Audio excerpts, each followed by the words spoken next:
vergessene.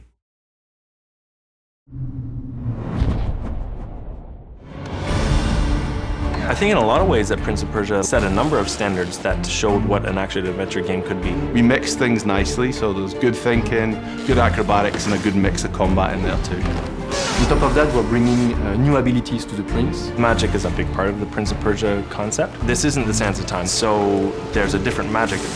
A lot of the magic powers in the Forgotten Sands have to do with the forces of nature. There are powers that will affect time, there's powers that relate to fire, the flow of water, that relate to earth. There's a big air blast, a tornado. You feel really powerful with this, controlling nature and different elements. It's cool as well.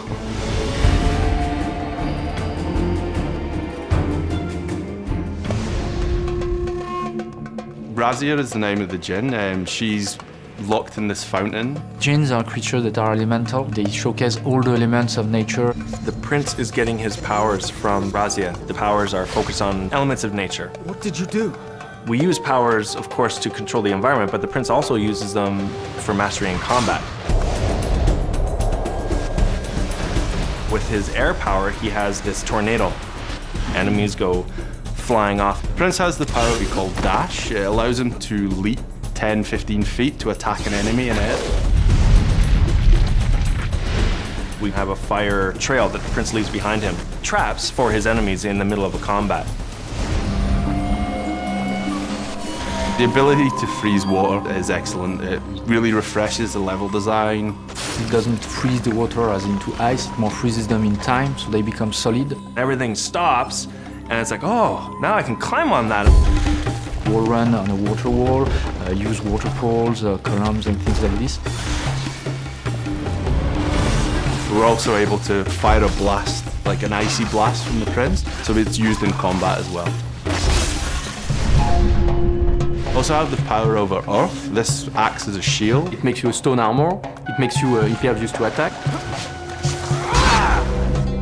There's a new ability which allows him to recall ruined elements of his environment. You're kind of rebuilding their city as you go and seeing what it was like in its former glory. There's a ghostly outline of what was left, and the player is able to bring back those sections into the acrobatics and jump on them, then they'll vanish again when he's gone. The rewind is back. It's used in other games now, but Prince of Persia is the game that invented it. From a technical point, it's really quite a complex system. It's difficult for us to do that, but we felt we were going back to the original trilogy. Rewind was an epic thing from those games. We needed it in the game.